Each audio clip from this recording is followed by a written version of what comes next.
Newly widowed, Katya couldn't bring herself to sit behind the wheel of her husband's car. She avoided it for weeks, but the day she decided to clean out the glove box before selling it, she discovered something that turned her entire world upside down. Welcome to our channel. If you enjoy this story, don't forget to subscribe and hit the like button. Thank you for your support, and now, enjoy the story. Katya stirred her cooling tea absently, the spoon clinking softly against the side of the cup. That gentle sound, one that used to irritate Dmitri, now filled the hollow silence left in the apartment after his death. 32 days, she thought. 32 days without you. A beam of sunlight slipped through the half-drawn curtains, landing on a framed photo. Dmitri smiling, arms wrapped around Katya and their daughter, the sea behind them, their last vacation together, their last summer, the last of everything. A door slammed somewhere in the apartment, a sound she now recognized without looking. Alina had locked herself in her room. Again, Katya sighed. 17, a difficult age even in normal circumstances. But after what happened, after the funeral, it felt impossible. Alina, breakfast is ready, Katya called out, already knowing the response. Silence, the kind of silence that doesn't soothe, it drains, it devours. Katya stood and walked to the window. Down in the parking lot sat her husband's black sedan, dusty and splattered with mud. Dmitri would never have allowed that. A car reflects the man who drives it, he used to say, polishing it religiously every weekend. Or phone buzzed. Another bank notification. Another reminder of a missed payment. After the funeral, Katya had to face the cold world of paperwork, and what she found stunned her. Dmitri, always so meticulous and financially cautious, had left behind staggering debts. This must be some kind of mistake, she'd whispered to the bank manager, anxiously fiddling with the strap of her purse. My husband, he was careful, always. The young man in a crisp suit looked at her with rehearsed sympathy. Unfortunately, the debt is confirmed.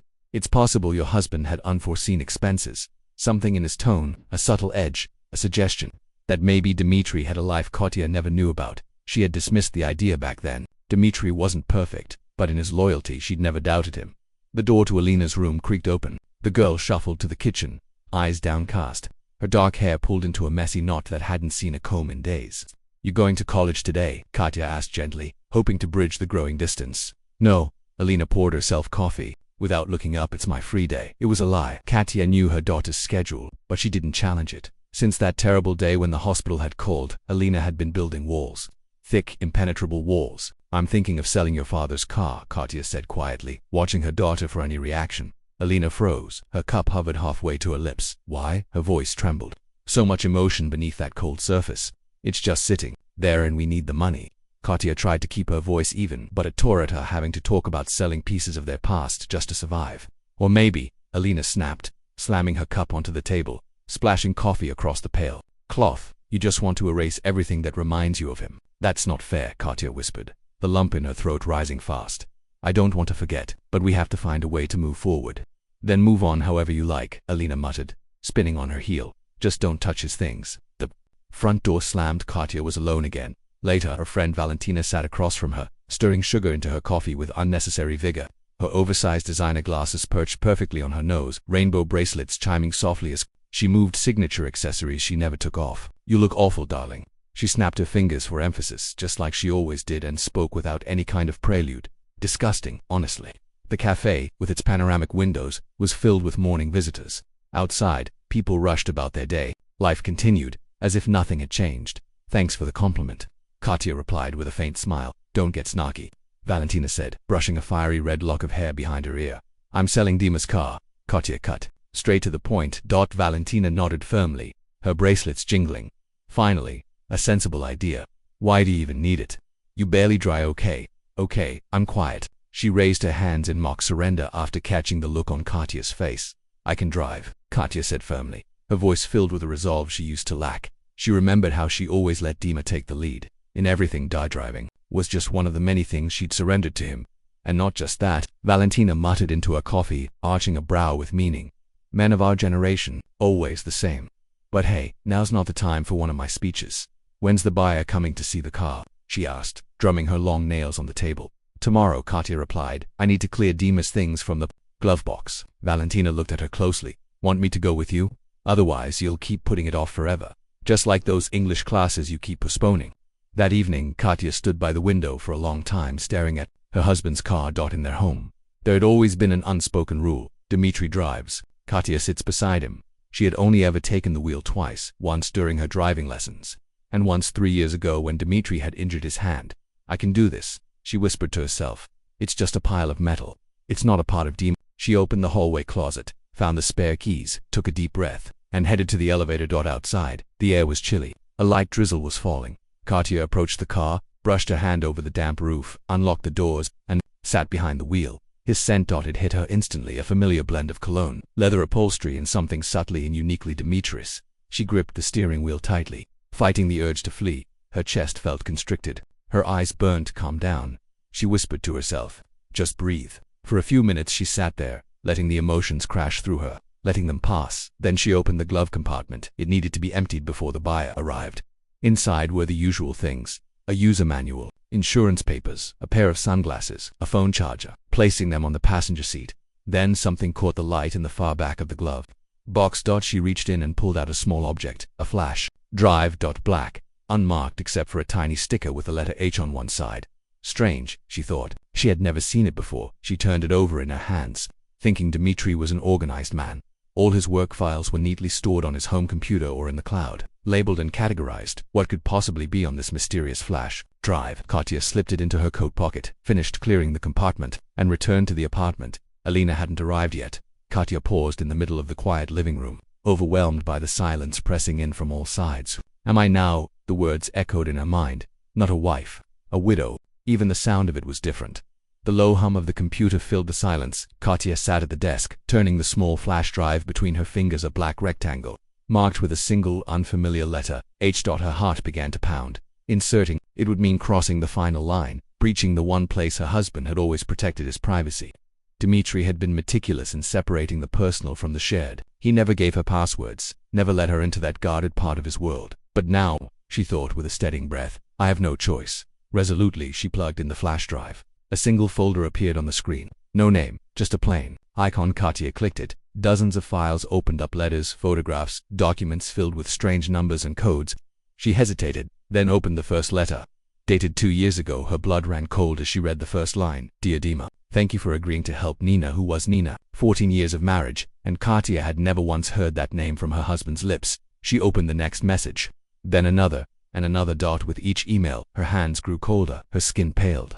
The man she thought she knew, the man whose every habit, every silence, every glance she had believed she understood, suddenly unfolded before her as a stranger. A man with a second life. A man full of secrets. The front door slammed at. Katya flinched. Alia's back. She whispered to herself, Mama, where are you? Came her daughter's voice from the hallway, but Katya didn't respond. She couldn't. What's frozen in place? Eyes locked on a photograph now open on the screen. A young woman with soft features stood smiling beside a small boy. Both were wrapped in the embrace of a man. Dmitri, her husband. Smiling in that warm, quiet way she thought was reserved for their family. Mama, why are you sitting in the dark? Alia flicked on the lights. Brightness flooded the room. Katya startled and quickly closed the window on the monitor. Her hands trembled. Her throat felt too tight to speak. She forced herself to sound calm. I was just looking through some documents. Alia leaned against the doorframe, arms crossed, her eyes flicking to the computer screen, then back to her mother. You look weird. Is something wrong? Katya touched her face with her palm, as if trying to erase every emotion still clinging to it. Just tired. She stood up quickly. Are you hungry? I can heat something up. I already ate. At Matthias, Alia said as she turned to leave, then stopped in the doorway. So, you finally decided to drive Dad's car? Katya nodded, unable to trust her voice. The buyer's coming tomorrow, right at 11. Yes. It was barely a whisper. Alia hesitated. Then, with her back still turned, she said quietly, You're trying too hard to erase him from our lives. Before Katya could reply, Alia slipped into her room. The door shut softly, no loud slam like usual. Somehow, that made it worse. Katya waited until she heard her daughter's footsteps fade, then opened the folder again. Her pulse roared in her ears. 3 folders. Documents, photos, correspondence. The largest one, correspondence. She clicked it. The first message was dated almost 3 years ago. Dear Dmitri Andreevich, thank you for agreeing to review my case. I am in desperate need of your help. Respectfully, Nina Solovyova. The next message came a week later. Dmitri, I understand the risks, but I have no choice. Kostya needs treatment. Without documents, the clinic won't take us. I'm ready to meet anytime, anywhere. With every message, Katya's breath grew shallower. Her fingers trembled. Nina was fleeing a war zone, alone, with a small child. No documents, no money, no protection. Dmitri had helped her. Arranged papers, gave her a chance. Dima, I don't know how to thank you. Kostya finally received treatment. The doctor says everything will be okay. Katya stared at the screen, her vision blurring. She didn't know whether to feel betrayed, furious, or proud. Their conversations were becoming more frequent, more personal. Glad I could help. Kostya is a wonderful boy, very bright. It was such a joy seeing you yesterday. He hasn't stopped talking about the kite you flew together, Katya. They stared at the screen, the words blurring before her eyes. She opened a folder of photos. Nina, young woman with tired but lively eyes. Kostya, fair-haired boy, maybe 6 or 7. And Dmitry smiling in a way Katya hadn't seen in years. More photos. A picnic in the park. Dmitry teaching Kostya how to ride a bike. Nina blowing out candles on a birthday cake. Kostya asleep on Dmitry's lap. They looked like a family. Katya slammed the folder shut. She couldn't look anymore. Her hand moved instinctively to the phone. There was only one person she could talk to. What happened? Valentina answered, skipping a greeting. You sound awful. I found something, Katya began, her voice cracking, but saying it out loud would make it real. Dima had another woman and maybe another family. The silence on the line lasted a beat too long. What? Valentina finally exclaimed. Are you sure? There was a flash drive in his car. Photos, letters, a woman Nina with a child. Oh honey, do you want me to come over? No, Katya said quickly. Alina's home, I need to think. Then promise me this, don't do anything impulsive, Valentina said, slipping into a composed, businesslike tone. You don't even know what any of this really means. What if they're relatives? Relatives, Katya laughed bitterly. Relatives he hid for years. And what about the documents? She opened another folder, one filled with codes, scanned, forms, and strange templates. They looked like immigration papers. Dozens of files. Different names. Valentina's voice dropped. Wait, are you saying Dima was forging documents? Katya whispered. It looks like it. There are so many names.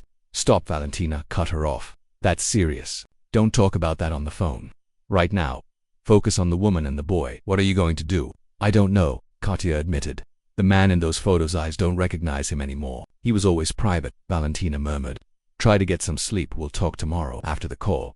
Katya sat in the dark, unable to rest. Her mind raced, replaying fragments of letters, the smiles in those photos, the bank managers, odd comments. The next morning, the buyer for Dmitry's car postponed their meeting. Katya felt a wave of relief. She needed time. Alina left early, her coffee untouched, her toast barely bitten, a rare sign of distraction from her. Katya returned to the computer. The initial shock was gone. Now her mind was clear. Dmitry had helped refugees with documents. That was true, and Nina wasn't just anyone. There had been something personal between them. But had she been the cause of their financial troubles? Katya opened the bank statements. Regular transfers twice a month to the same account. Small amounts, but over the years, it added up to a considerable sum. The recipient was labeled only as NVN, probably Nina. A sharp wave of anger rose in Katya's chest. All those years, while she pinched pennies, saving for Alina's future, Dmitry had been quietly supporting another woman and a child. And if that child was his, the thought pierced her like ice. She went back to the photos and studied the boy's face. Blonde hair, upturned nose, familiar almond-shaped eyes. At that age 6 or 7, Alina had looked almost identical. Katya covered her face. For the first time since the funeral, the tears came hot, blinding, unstoppable. She wept for the betrayal, for the confusion, for the gnawing realization that she'd lived 14 years with a man she'd never truly knew. And when the tears finally stopped, she knew what she had to do. She had to know the truth, all of it in the folder of documents. She found an address, an apartment on the far edge of the city. Katya wrote it down, got dressed, and walked out the door with grim determination. The drive took nearly an hour. The neighborhood was a patchwork of aging concrete buildings, weathered playgrounds, and discount stores with flashing signs. She parked across the street from the address and waited. She didn't even know what she expected to see Nina to speak with her. Hello, I'm the widow of the man you may have had an affair with. As evening fell, a taxi pulled up. A woman stepped out with grocery bags. Even from a distance, Katya recognized her. Nina thinner than in the photos, her head tied back, her movements hurried but graceful. Katya's heart pounded. Her hand reached for the car door. She wanted to call out, confront her, but her body stayed frozen. She could only watch as Nina disappeared into the building, the door closing behind her. Maybe next time. Katya turned the key in the ignition and thought, I'm not ready. But fate had already made its decision. When she returned home, a chill ran through her. Alina was sitting at her computer. The monitor glowed with an open email. Nina name. Her daughter's voice rang out, tight with shock. What is this? Who is this woman? And why was Dad writing her these things? Katya froze in the doorway, unable to speak. The truth that had shattered her only hours ago now stood naked in front of her daughter, cruel and unforgiving. Alina, listen. No, you listen. Alina jumped up, fists clenched. Her voice trembled with fury. You were never fair to Dad, and now that he's gone, you're trying to ruin his memory with this filth. I didn't, Katya started, but Alina wasn't listening. I don't believe it. Dad would never cheat. This has to be fake. Or something you made up to excuse the fact that you're selling his things like he never mattered. Her face twisted with pain. Her eyes welled up. She pushed past her mother and ran to her room, slamming the door behind her so hard the walls shook. Katya sank into the chair by the computer. One of the last emails from Dmitry was still open. My dear Nina, I can't wait for our next meeting. I miss you and Kostya every single day. She closed the file and shut the laptop with trembling fingers. Tomorrow she would go to Nina. She would look the truth in the eyes. Morning came with a pounding headache and a leaden weight in her shoulders. She hadn't slept. Her mind kept looping. Through the argument with Alina, through the questions, the fear, the shame.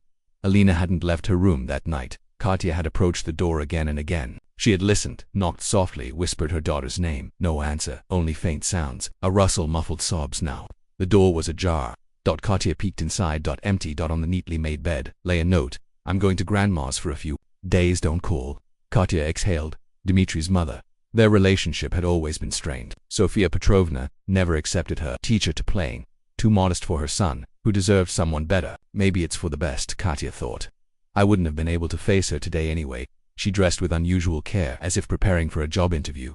In many ways, that's exactly what it was. Her hair was perfect, her makeup guarded every vulnerability. Her dress dark, sleek, severe was armor. Armor for what? For humiliation, for confrontation, for the pain of facing the woman who may have been her husband's lover. But was she? Katya couldn't stop the thought. The letters revealed emotional intimacy. But was there physical betrayal? Was Dmitry trying to rescue a woman in trouble, or did they share something deeper, darker? And Kostya, could he be Dmitry's son? Katya shook her head. Not now. There were too many questions, but today at least some of them would be answered. Ride across the city seemed endless. She stared out the window of the minibus, watching the city fade from clean and modern into cracked concrete and faded paint. Why had Dmitry spent so much time here?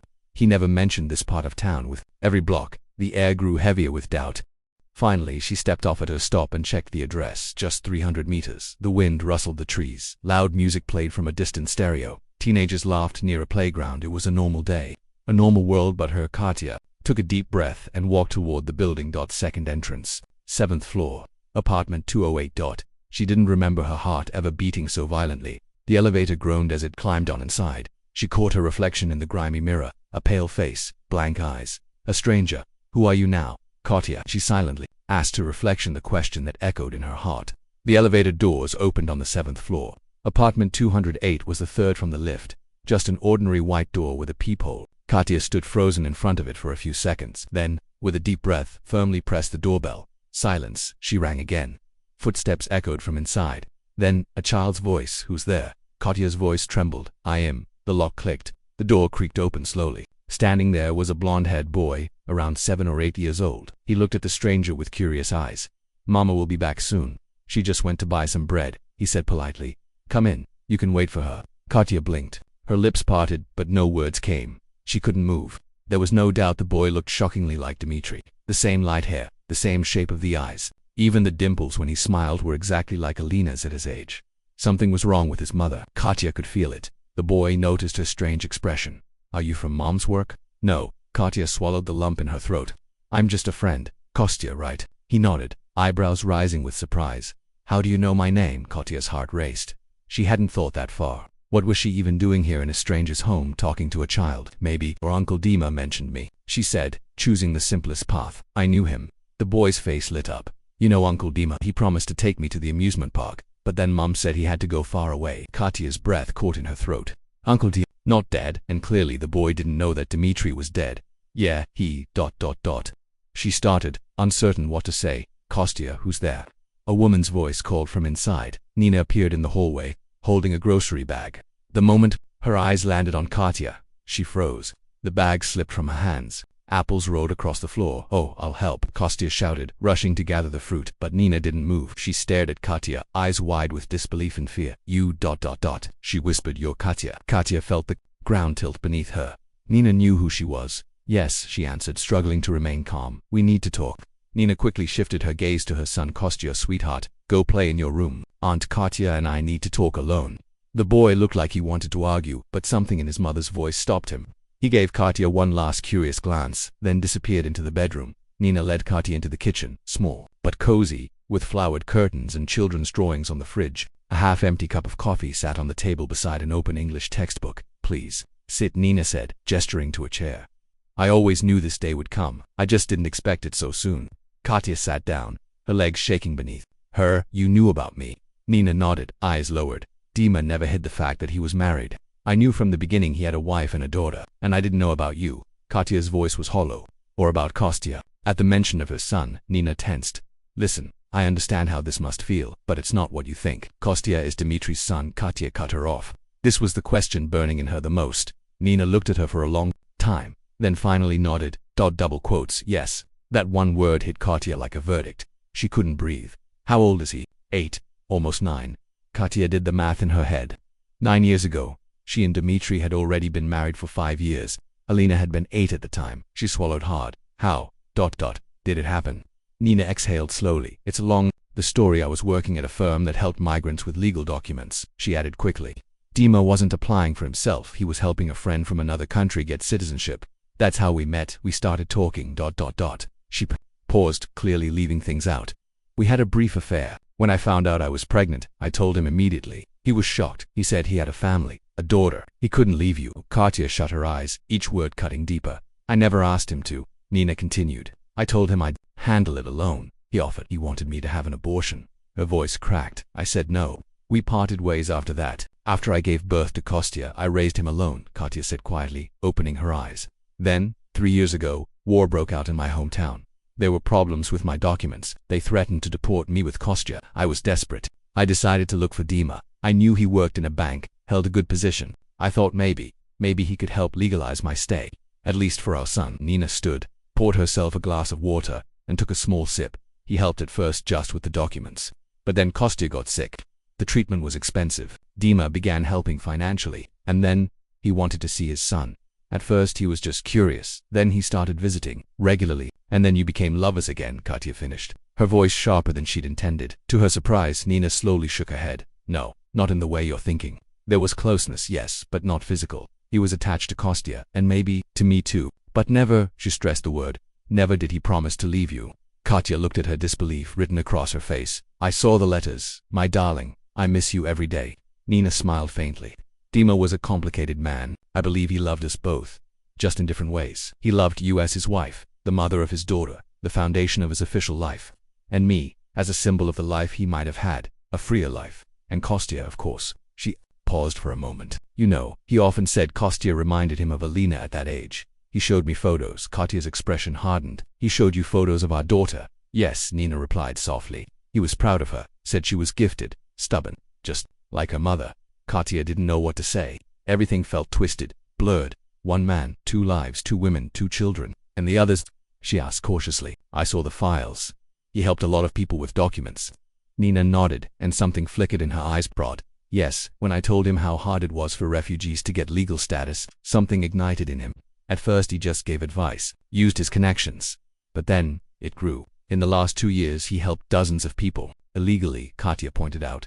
What he did was, yes, technically a crime, but these were people with nowhere else to go. Nina's voice cracked slightly. Families with children, women escaping war, homeless, helpless people. Yes, it was illegal, but morally she didn't finish. She didn't need to.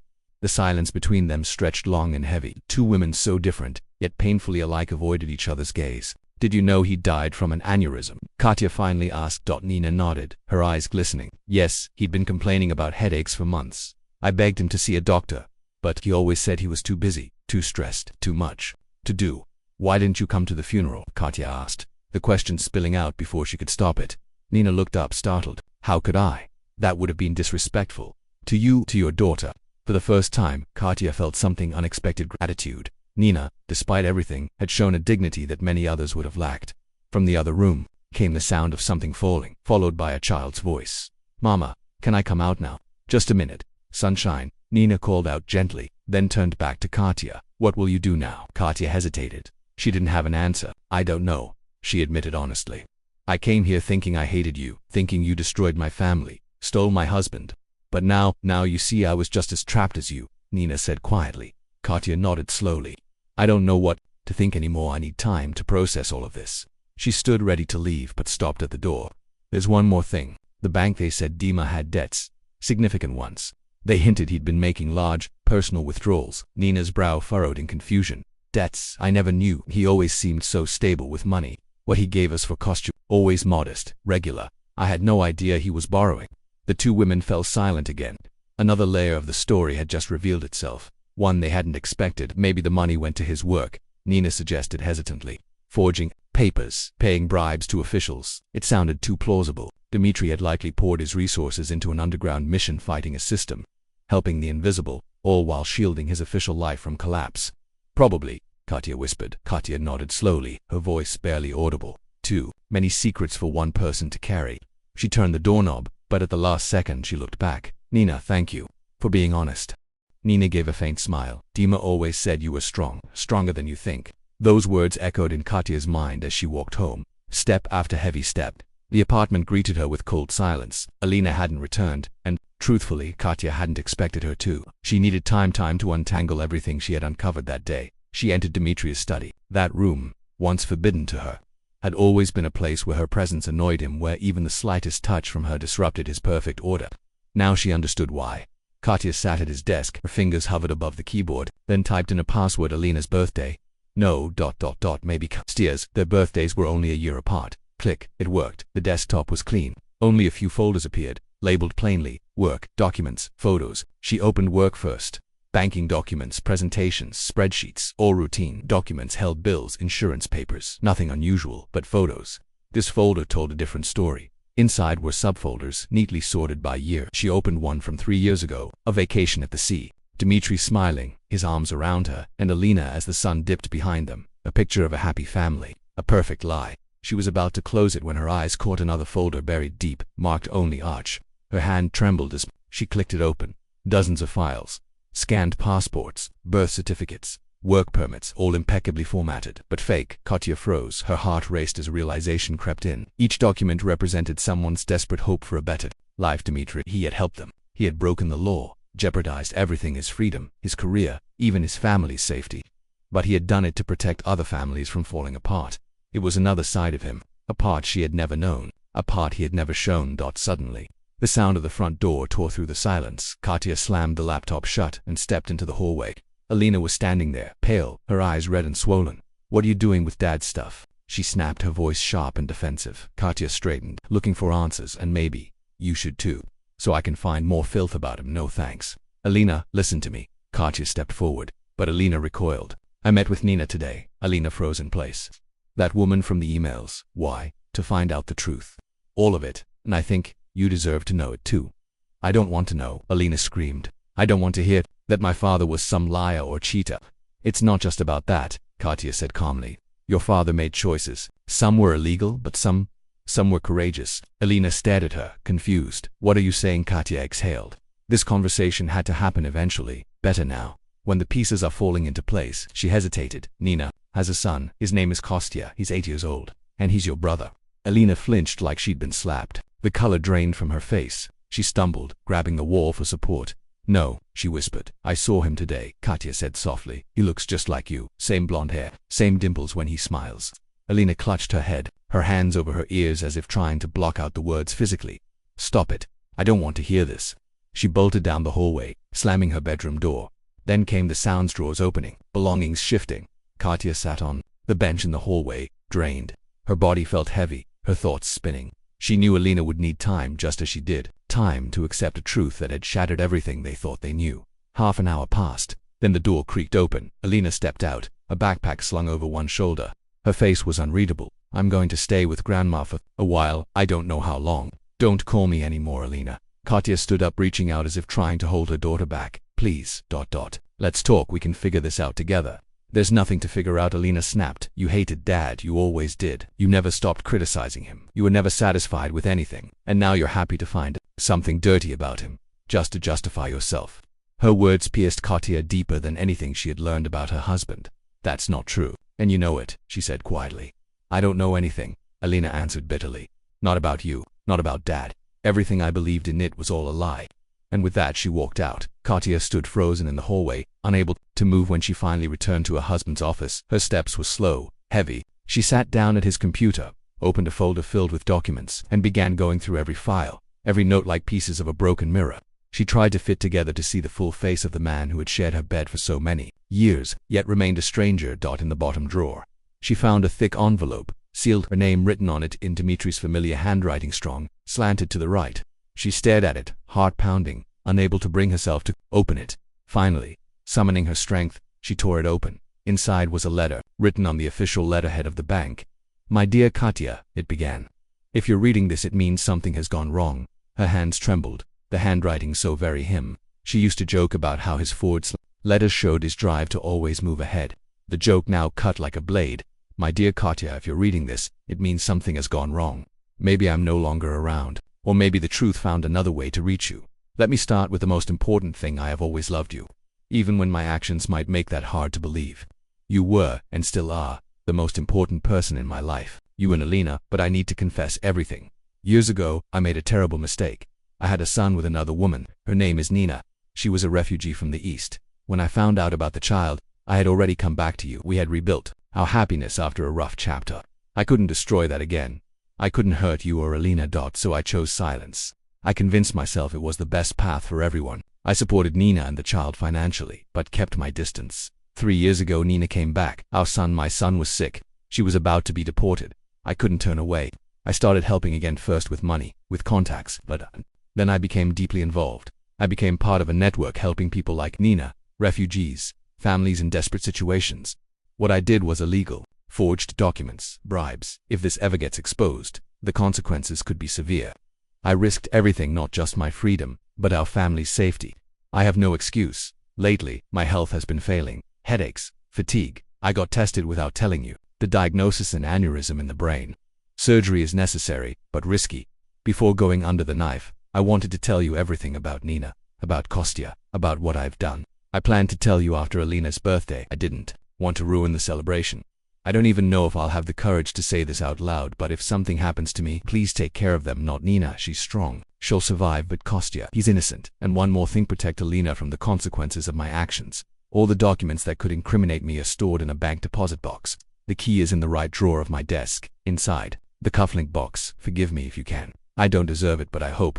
Always yours, Dima. Katya lowered the letter to her lap. Tears streamed down her cheeks, but she barely noticed. Everything made sense now. And yet everything had collapsed. Dimitri's double life, his sudden illness, his distant behavior in recent months. The letter was dated 3 weeks before he died. He never told her, even though he meant to. He either ran out of time or courage. Katya stood, walked to the desk and opened the right drawer. The cufflink box, a small wooden one she'd given him for their 5th anniversary, lay there. Under the velvet cushion inside, she found a key, tagged with the number of a safety deposit box and the address of a bank. Tomorrow. She would go to the bank and retrieve the documents. But tonight, she had to deal with Alina. Her mother-in-law's house had always made her feel strange. Large, pristine, with a perfectly manicured garden and no warmth at all, just like Sofia Petrovna herself. Impeccable on the outside, cold inside. Katya rang the doorbell, nervously smoothing her hair. She hadn't called ahead. She had tried Alina, but her daughter wasn't answering. The housekeeper opened the door and led her into the living room. Sofia Petrovna was seated in an armchair, embroidery in hand, her posture perfect, her haircut flawless, her dress expensive, but understated couture. She didn't even rise. What an unexpected visit. Hello, Sofia Petrovna. I've come for Alina. The older woman set her embroidery aside. Alina doesn't want to talk to you. She's very upset. I know. Katya drew a deep breath. But she needs to hear the truth. The truth? Sofia's eyebrows arched. About your fantasy. About my son supposedly having some kind of affair. Alina told me your story, your little invention. It's not a fantasy, Katya answered firmly. Dmitri had a son from another woman. The boy is 8 years old. His name is Kostya. I met his mother. I saw the boy with my own eyes. The resemblance, it's undeniable. Sofia Petrovna paled. For the first time, true emotion flickered across her face. That's impossible, she whispered. Dima would never. I thought the same, Katya interrupted gently. She reached into her bag and pulled out a photo she had printed from a flash drive. See for yourself. The older woman slowly put on her glasses, took the photograph, and stared at it for a long time. In the photo, Dmitri, a woman named Nina, and the boy Kostya. Oh God, she breathed. He looks so much like little Dima did as a child. Katya nodded. He also looks like Alina. Sofia Petrovna returned the photo and removed her glasses. Her hands were visibly shaking. Why did you come to gloat? To prove that my son wasn't the flawless man I believed him to be. No, Katya's voice was tired, worn. I came because Alina has the right to know the truth, all of it. About her father, about her brother, and because she hesitated, because Dmitri wanted us to be a family, no matter what. You found something, didn't you? Sofia Petrovna leaned forward, her eyes searching. He left something behind. Katya nodded. A letter. He wrote it for me shortly before he died. He already knew about his condition. Sofia's face seemed to collapse even further. He knew, she whispered, and he didn't tell me. He didn't tell anyone, Katya said softly. He didn't want to burden us. Silence fell between them like a heavy curtain. Then, Suddenly, Sofia Petrovna broke down.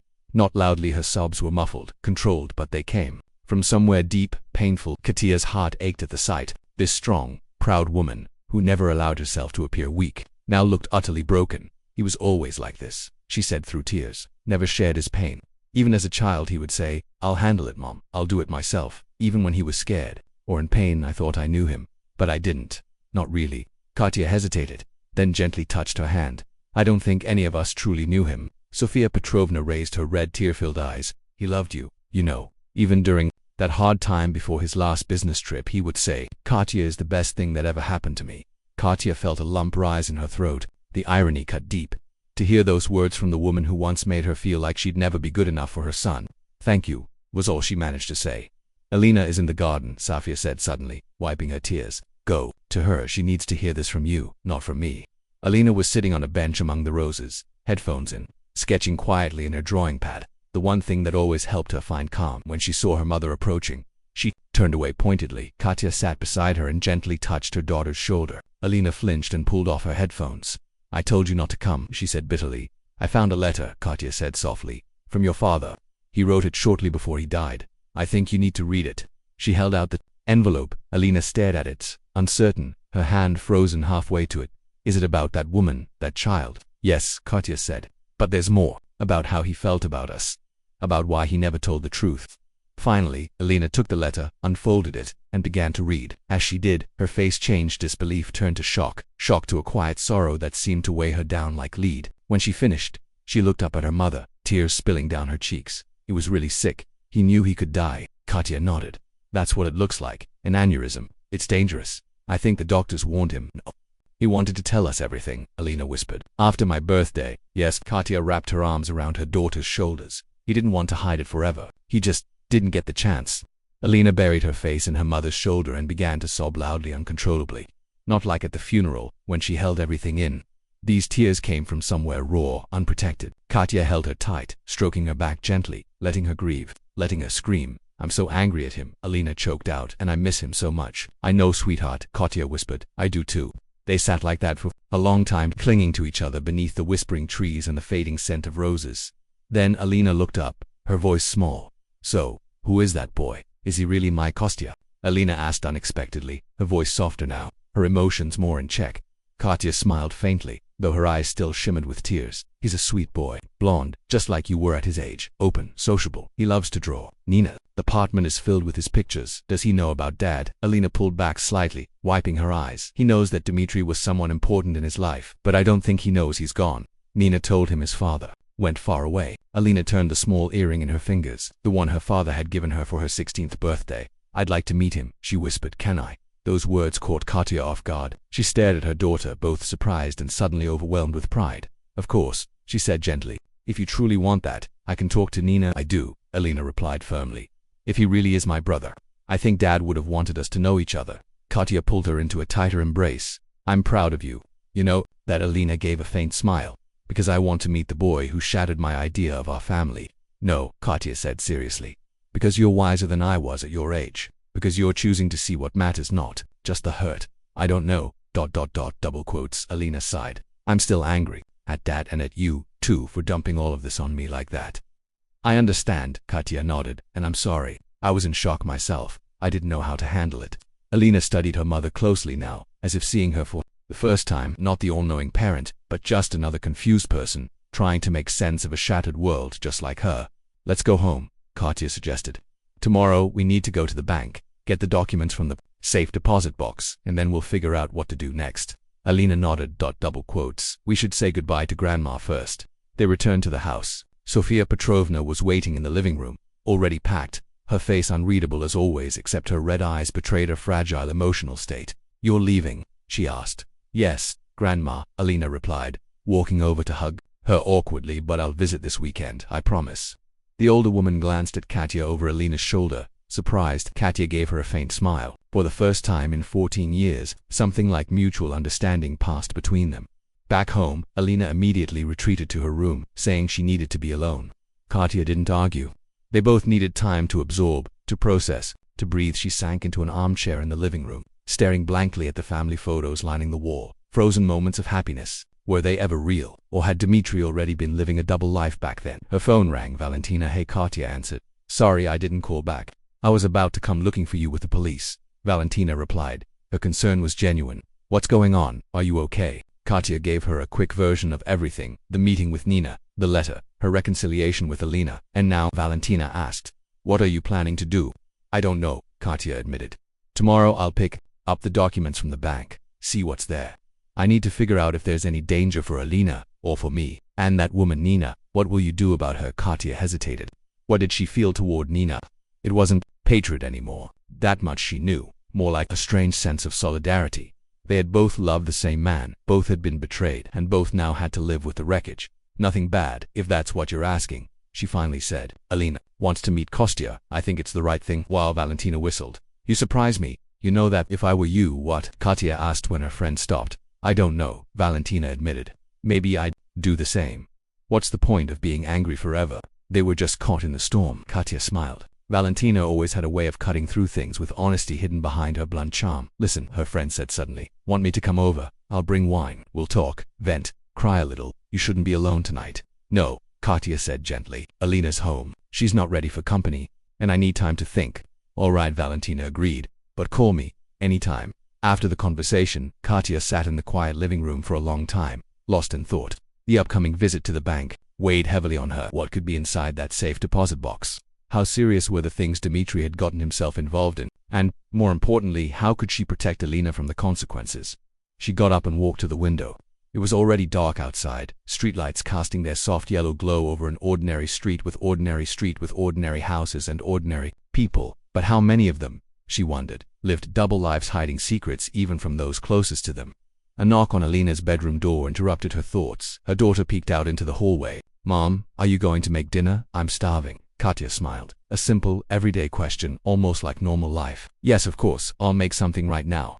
Maybe they would get through this. Maybe they could rebuild something from the broken pieces of the past. It wouldn't be perfect, but it would be real. The next morning, Katya went to the bank. Alina had offered to go with her, but Katya insisted she stay home just in case. They still didn't know what those documents might contain. At the bank, the employee checked Katya's ID and confirmed her right to access the safe deposit box as Dmitry's legal heir. He led her to a private room. Would you like some time to review the contents? He asked. Yes, if that's all right, Katya replied. Of course, I'll be just outside. Press the call button when you're done. Once alone, Katya inserted the key into the lock and turned it. The box opened with a faint metallic click.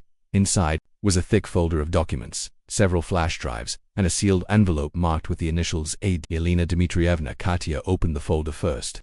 As she'd suspected, it contained forged documents, account statements, and names of those Dmitry had helped. Dozens, maybe hundreds of people, most of them families with children from conflict zones. She flipped through the papers slowly, the weight of them sinking in. If these documents ever landed in the hands of the authorities, Dmitry could have faced a prison sentence, but he was gone now. The real question was, what about the people left behind? The ones who had used those documents. Herself, Alina, technically uninvolved, but financially connected. Katya closed the folder and looked at the envelope. It was for Alina. She held it for a moment, tempted to open it, but stopped herself. Whatever was inside, it was a personal message from father to daughter that wasn't hers to read. She sat in silence, torn. Should she destroy the documents to keep them as proof that her husband had tried to help people, not just squander money on a mistress, or give them to someone who could carry on his work? That last thought froze her in place. Carry on his work. Was she even considering that? She, a language teacher who never even broke traffic laws, thinking about continuing an illegal operation. But it wasn't the illegality that pulled at her. It was the purpose behind it. Helping people with nowhere else to go. Being someone's last hope. When all other doors had closed, Katya carefully put everything back into the box and pressed the call button. Right now, her focus had to be on something else and piecing together what remained of her family outside the bank. She pulled out the number Nina had given her the day before. She hesitated only a moment, then dialed. Hello, came a cautious voice on the other end. Nina, it's Katya. My daughter, she wants to meet Kostya. Would that be possible? A pause then. Yes, Nina replied softly. Of course. Kostya's asked about the other children in Uncle Dima's life. When would you like to come? Maybe today, around 5. All right, we'll be waiting.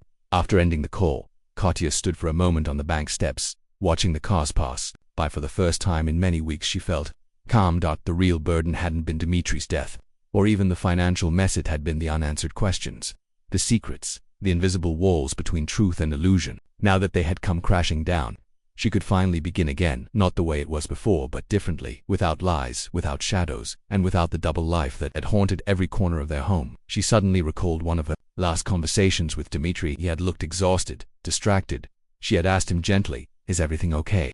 I've just been thinking a lot lately." He had told her once, about what really matters, about what we leave behind. Now, finally, Katya understood what he meant. She stepped down from the building and made her way toward the bus stop. A difficult conversation with Alina lay ahead in an even more difficult meeting. Between the two parts of Dmitri's world, the life he had lived openly and the one he had kept hidden, he had never managed to bring them together. But maybe she could. "Mom, how do I look?" Alina stood by the hallway mirror, nervously adjusting her hair. Katya smiled at her daughter. Today, more than ever, she saw Dmitri in her, those same determined eyes, the same tense posture when she was anxious, shoulders drawn back in defiance. "You look beautiful," Katya said gently. "But you didn't have to dress up. It's just a meeting with the half-brother I learned about 3 days ago," Alina interrupted, her voice edged with tension. "Yes, I remember." There was nervousness in her voice, but not anger. That, at least, was progress. "It doesn't all have to go perfectly," Katya said softly. "This is just the first meeting. There will be time." "I know." Alina took a deep breath. "I just want this to go well. For Dad, and for me, too." "You don't have to force yourself to feel anything just because he's your brother," Katya said.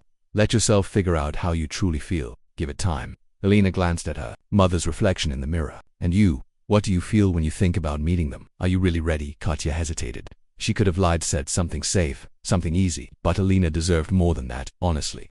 "I don't know," she whispered. "Part of me is still angry at your father, at Nina, at everything. Part of me is scared to face them, but another part of me understands. They're victims of this too, and Kostya is innocent." Alina nodded slowly. That was the answer she had needed to hear. "Okay, let's go. We'll figure it out when we get there." They headed downstairs and got into a taxi. The ride was quiet. Alina clutched a small gift bag tightly in her hands, a present for Kostya. Katya didn't ask what it was. It was Alina's gesture, her choice. Nina opened the door almost immediately, as if she had been standing right behind it. She looked just as nervous as Alina, pale, a faint smile on her lips, dressed neatly but modestly. "Hello," she said, stepping back to let them in. "Please come in." There was a pause. An awkward silence settled between the two women. They had already met once on the day Katya came for the truth, but back then their focus had been Dmitri. Now, they had only each other to face. The apartment looked different this time, tidier, a vase of fresh flowers on the table, new curtains fluttering in the windows. It was clear Nina had prepared. This meeting mattered to her. "Where?" Alina began, glancing around. "He's in his room," Nina explained. "He's a little nervous. I told him a special guest was coming today. His sister." She paused on the last word, tasting it carefully as if saying it for the first time. "How did he react?" Katya asked, tension tightening her voice. "I had a million questions," Nina replied with a faint smile. "Why didn't he know before? Why didn't she ever come? Does she look like him? And, did you tell him his father is dead?" Alina asked quietly. Nina looked away from Katya, her voice low. "No, not yet. I wanted to talk to you both first." She hesitated, struggling with the words. "The thing is, Kostya doesn't know that Dmitri was his father. He always thought of him as a close family friend, someone he loved very much, but not his dad. If I tell him now that Dima was his father and that he's also gone, I'm afraid it'll be too much, too painful." Alina frowned, trying to process everything. "So, I'm not allowed to call him my brother?" "You can," Nina said quietly. Nina responded quickly, her voice calm but guarded. "I explained to him that Dima had a daughter, and now she wants to meet Kasia. He understands there's some kind of connection. We can introduce the full truth gradually, when he's ready." A wave of frustration surged through Katya. Again, there were half-truths, more delays. Wasn't this exactly how they had ended up in this mess? "And when do you think he'll be ready?" Her voice came out sharper than she intended. "Aren't you making the same mistake Dmitri made, putting off a difficult conversation?" Nina flushed, but her voice remained steady. "It's not the same. Dmitri hid the truth from adults. I'm just protecting a child from something he might not be able to handle yet. Kostya is ... a very sensitive boy, Mum ... Alina touched Katya's shoulder gently. "Nina's right. Let's just meet him today. We can talk about the rest later." Katya took a deep breath, forcing herself to calm down. Alina was right. This wasn't the moment to start with conflict, especially not when a child's well-being was at stake. "All right," she said, exhaling slowly. "Let's do it your way." Nina nodded, visibly relieved, and turned to go get the boy. But, before she could reach the door, it opened on its own.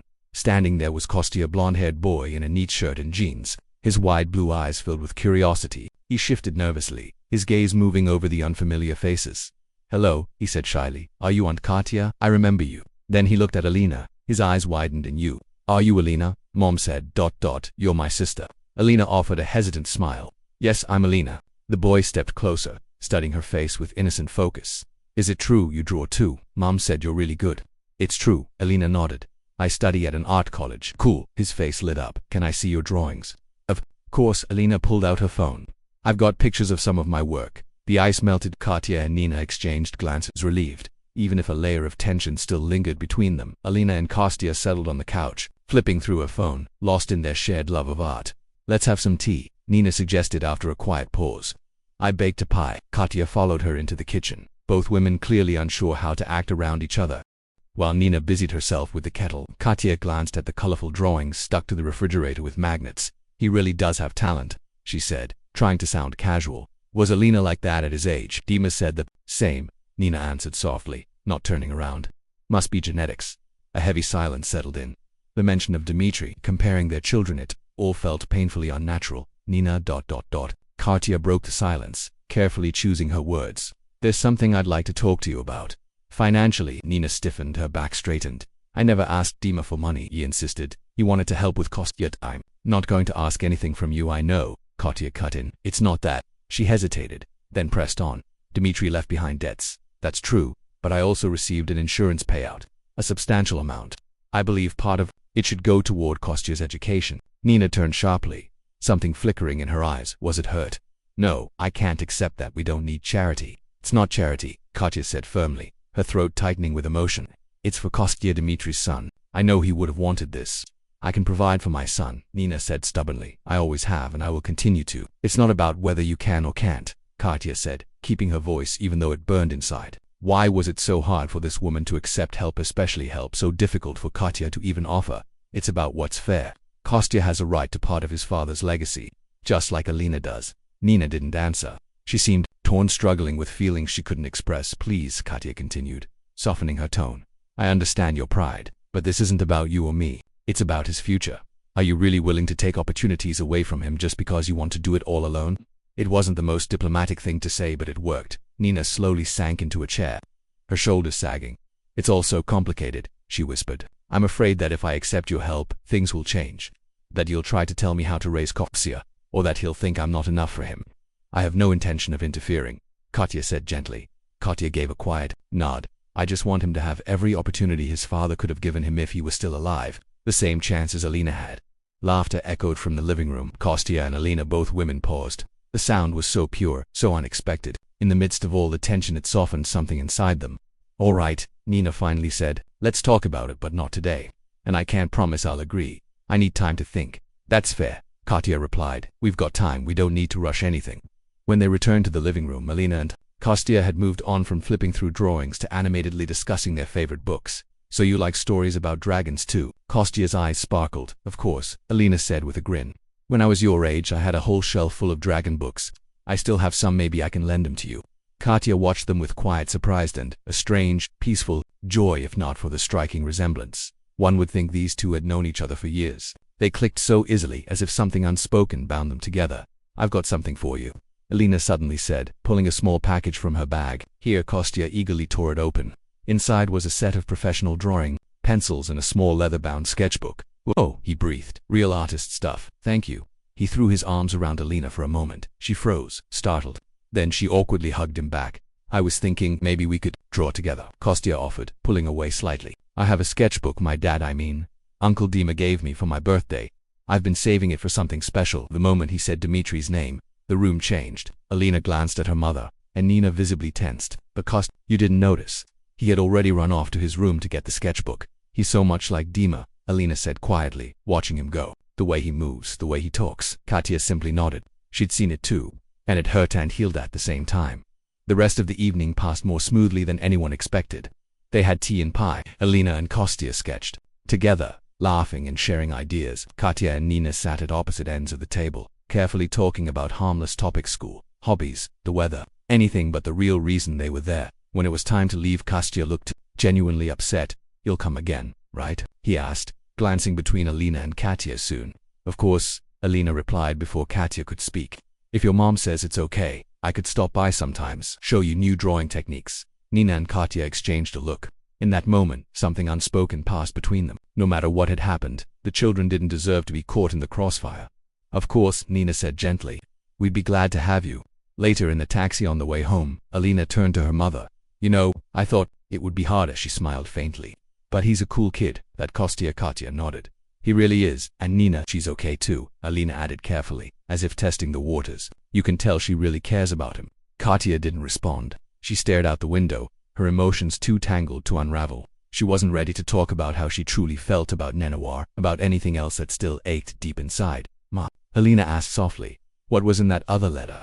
The one Dad left for Mitha, one we found in the bank box?" Katya flinched. They hadn't spoken about it since that day. Alina had taken the sealed envelope, the one marked with her initials, but never said what was inside.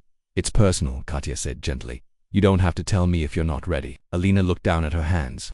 After a long silence, she whispered, "He asked for forgiveness. For not being honest with me, for not giving me a complete family." She paused, her voice trembling. "He told me a little about Kostya, said he hoped that one day we might get to know each other."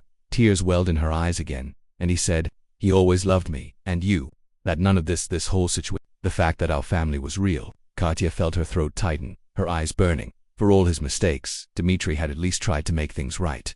Maybe too late. Maybe not perfectly, but he had tried. "I think he was right," Alina whispered. She spoke softly, her fingers tightly wrapped around her daughter's hand. "Our family, ... It was real, just incomplete, as it turns out." "And now?" Alina asked, her eyes searching her mother's face. Katya hesitated. The truth was, they were no longer the family they once were, but they hadn't become anything new either. They were caught in a strange limbo, standing at the crossroads of a life they never asked for. "We're in the process," she finally said. And that, somehow, was enough. The following months were a whirlwind of contradictions filled with both hardship and wonder. Alina began visiting Kostya regularly, sometimes even taking him with her to art exhibitions and museums. The boy bloomed in her presence, proudly introducing her as his big sister. The relationship between Katya and Nina remained delicate, stitched together with compromises. Katya opened a savings account in Kostya's name for his future education. Nina, after much hesitation, accepted a modest monthly allowance to help cover his day-to-day needs. But beneath the surface, tension simmered. Every decision involving Kostya became a potential battlefield, from school choices to visitation schedules. Nina fiercely guarded her role as mother, bristling at even the slightest suggestion from Katya, and Katya in turn struggled to suppress the feeling that Nina didn't truly recognize or value her support. Yet. Slowly, step by step, they began to find a shared language. What united them wasn't trust, it was grief. Grief for Dmitry. Each had loved a part of him, each had lost a part of herself, and in stolen moments, over quiet cups of tea while the children played in the next room, they cautiously shared memories, neutral ones, the kind that didn't threaten to reopen wounds. In doing so, they began to piece together a fuller portrait of the man whose life had unknowingly woven theirs together. Then something unexpected happened. Sofia Petrovna, Katya's former mother-in-law, who had at first categorically denied the existence of her son's second family, began to change. It started the day she met Kostya. Alina had brought him over, and the boy had immediately set to work building a model airplane on the floor. "So much like Demoshka," she whispered, her voice trembling as she watched him. "Just like he used to be at that age. That moment broke. Something in her hand healed something else. From that day forward, she became a quiet yet constant presence in Kostya's life. She invited him over, brought him gifts, called to ask about his grades. She even invited Nina for tea. Their meetings were strained at first, every glance weighed down by old judgment. But little by little, the ice began to thaw. 6 months after their first meeting, Katya made a life-changing decision. Among the papers Dmitri had left in the bank, safe, she'd found something, a thought, a dream that refused to leave her. Slowly it evolved into a plan. With the help of a law firm, Nina knew one that specialized in assisting undocumented migrants. Katya began something new. She used part of Dmitri's life insurance money to open a small charitable center, offering free legal support to those in desperate need. "Why are you doing this?" Nina asked, clearly baffled. "This isn't your problem." Katya paused. "Maybe. I'm just trying to understand," she replied. To understand what was so important to him, why he risked everything. It was only part of the truth. The deeper truth was more complicated. By building the center, Katya was building a bridge between the two halves of Dmitri's life, the life he lived with her, and the secret life he never fully revealed. She was completing his mission, but doing it her way, openly, legally, without shame or lies. On the anniversary of Dmitri's death, they all went to the cemetery together: Katya, Alina, Nina, Kostya, and Sofia Petrovna. For the first time, the boy learned the truth that Uncle Dima wasn't just an uncle, he was his father, and he would never be coming back. Kostya cried, burying his face in his mother's shoulder. Then he stood silently by the grave, carefully laying down his best drawing. His voice was small, trembling, so ... Am I an orphan now? He looked up at Katya with those wide, piercing blue eyes, the same eyes as Dmitri. No, she whispered. Not while we're here. Of course you do, she said firmly, kneeling before him. You have a mother who loves you more than anything in the world. You have your sister Alina, your grandma Sonia, and me. I'll always be here if you need me. Kostya paused, quietly absorbing her words. Then, without warning, he threw his arms around her in a tight, trusting hug. Katya froze for a moment, then wrapped him in her arms. It felt like something deep inside her finally let go, a weight she had carried for so long. That evening, after everyone had left, Katya sat alone by the window, staring at the stars. Her thoughts wandered to Dmitri, to the way life had unraveled after his death, to the secrets he had taken to the grave, and to the new reality they were all now learning to navigate. They were still at the beginning of that journey. There were more conflicts ahead, more compromises, moments of closeness and of distance. But for the first time in months, Katya no longer felt like they were drifting aimlessly. From the shattered pieces of their past, something new could be built. Not perfect, no cracked and fragile in places, but worth fighting for. The shadows of the past still loomed over their present. Yet now Katya believed those shadows didn't. They have to consume them. They could learn to live with them, to let them become part of the picture. Not blocking the light, but giving it depth, making it feel more real. 2 years later, how do I look? Katya adjusted the collar of her blouse, watching her reflection in the mirror. Perfect. Alina smiled. Now a bright-eyed university student studying linguistics. Just try not to be so nervous. Today was the grand opening of the Nadezhda Support Center, Katya's brainchild. She had poured everything into it, not just the insurance payout from Dmitri, but her entire soul. A place where refugees and migrants could receive legal and social help. A place to be seen and treated like human beings. Outside the modest building, a small crowd had already gathered. Volunteers, future staff members, a few journalists. But Katya wasn't looking for them. There they are. Alina waved, spotting a car pulling up to the curb, Sofia Petrovna's car. Nina and Kostya stepped out. The boy had just turned 11 tall now, with serious eyes that carried a spark, so achingly familiar, so like his father's. Sorry we're late, Nina said, adjusting her blazer. Kostya couldn't decide which tie to wear. Grandma says you're supposed to wear a tie to important ceremonies, the boy muttered, tugging at the unfamiliar fabric. You look sharp, Alina winked, ruffling his hair. In those 2 years the children had grown close, true friends, despite the age difference. They shared drawings, walks, art exhibits, a connection that had bloomed quietly and beautifully amidst the chaos. One of the few undeniably good things to come from such a complicated story. The ceremony was brief. No long speeches, just a few heartfelt words from Katya, a short note from Nina, a symbolic ribbon snipped, and then the guests wandered inside to explore the rooms, to discuss plans, to imagine the future. Left alone in the modest director's office, Katya and Nina stood silently by the window, watching people drift between information stands. Who would have thought, Katya finally said, breaking the silence, that we'd be standing here together, opening a center for refugees. Nina gave a faint, knowing smile. Especially after that time when we could barely speak to each other. Katya nodded, her memory drifting back to the hard months of fights, the misunderstandings. Raising Kostya had sparked some of their worst arguments. Katya, at times, had pushed too hard, trying to help, and Nina, still grieving, had seen any interference as a threat to her authority as a mother. Everything changed a year ago. Kostya fell seriously ill. It came suddenly. Katya rushed to the hospital in the middle of the night. She didn't leave Nina's side, holding her hand for hours as doctors fought to lower the boy's fever. That night, something shifted between them. No words were needed. A silent bond formed. Shared fear, shared hope, shared love for the same child. You know, Katya whispered. Nina spoke softly, her eyes fixed on Kostya, who was chatting animatedly with Alina in the corner of the room. Sometimes, she said, I feel like Dima saw all of this coming, like he somehow knew we'd find a way to become a family. Family, Katya echoed the word, and it still felt unfamiliar when spoken about all of them together. Maybe you're right, she added. He would have wanted this, Mama. Kostya ran up to Nina, clutching a smartphone, his face glowing with excitement. Look what Alina came up with for our center. We want to paint a mural on the courtyard wall, a big tree, with the names of everyone who helped create the center. And we'll put a photo of Dad in the roots, Alina added as she joined him, because it all started with him. Nina smiled gently, brushing her hand over her son's hair. That's a wonderful idea. But talk to Katya, she's the director, she gets the final say. You know I'll say yes, Katya replied, warmth in her voice.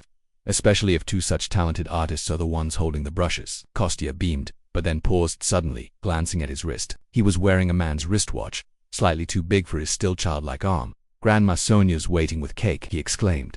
She said they won't start without us. Go on, Katya nodded with a smile. We'll be there. Soon as the children left, a pensive silence settled between the two women. "He never takes off that watch," Nina murmured. "He even sleeps with it on sometimes." "I know," Katya said quietly. "And I think it's beautiful how much it means to him." Dmitry had never taken it off either.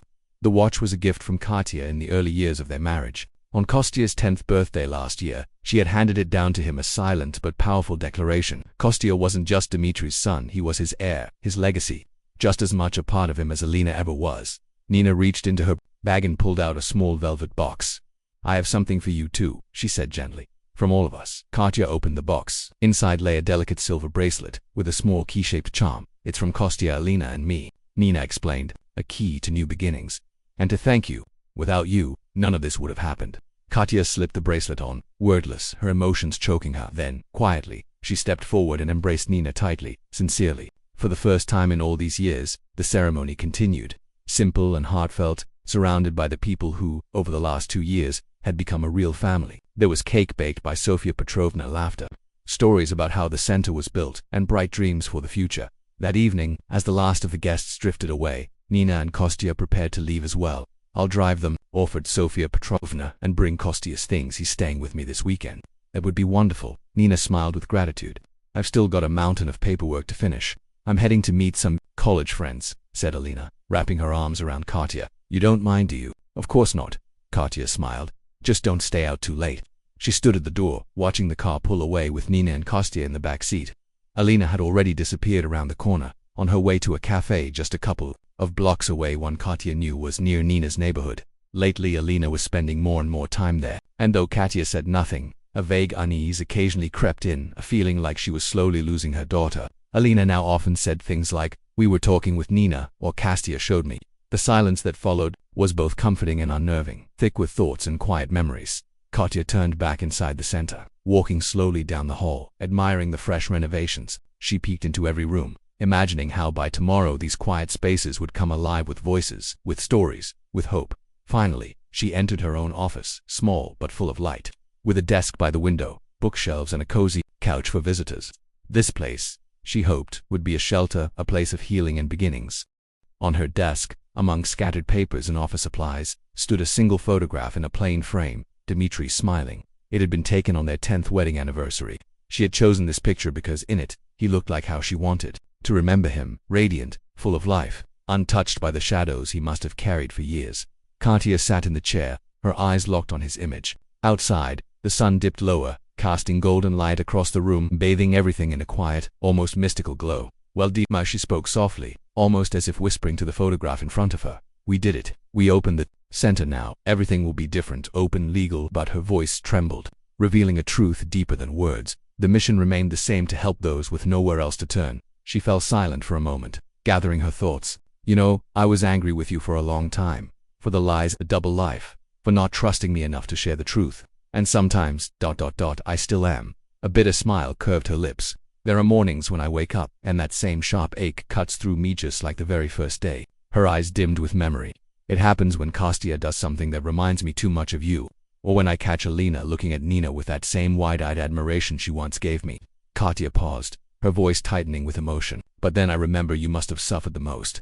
Torn between us, trying to reconcile the irreconcilable. And over time, I've learned to see more than just pain in this story. There's light, too, though I won't lie. Some days it's harder to find." She turned to the window. The evening sky outside was bathed in delicate shades of pink and gold. "Kostya is a wonderful boy. He's so much like you, not just in appearance. He has that same drive to help others, that same spark when something excites him, and Alina adores him. It's as if they were born siblings."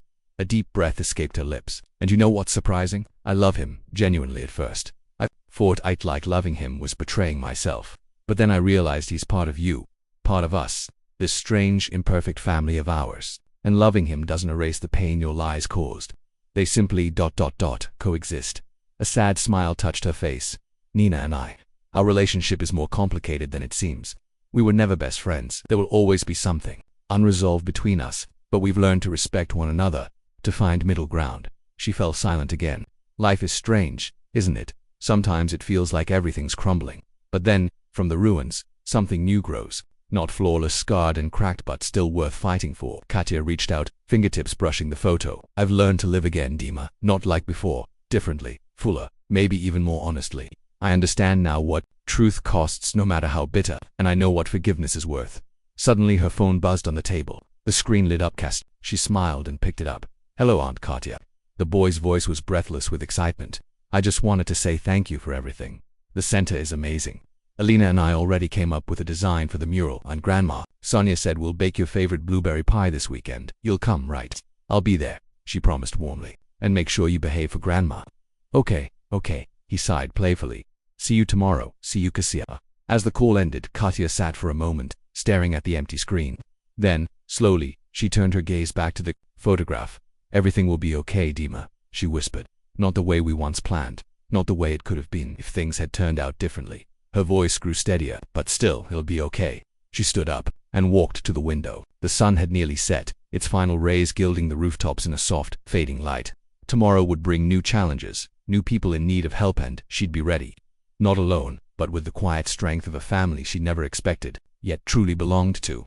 The shadows of the past hadn't disappeared. They never would, but they no longer frightened her. They had become part of the painting that was her life, messy, imperfect, but deeper and more real than anything she had once imagined. Katya turned off the lights in the office and gently closed the door behind her. Tomorrow marked a new chapter, and she was ready for it. Dear listeners, did you enjoy the story? Please support our work with a like and a subscription. If you liked the story, share your thoughts in the comments. It's the best way to motivate us to create for you every day. Take care of yourselves and your loved ones. Be happy.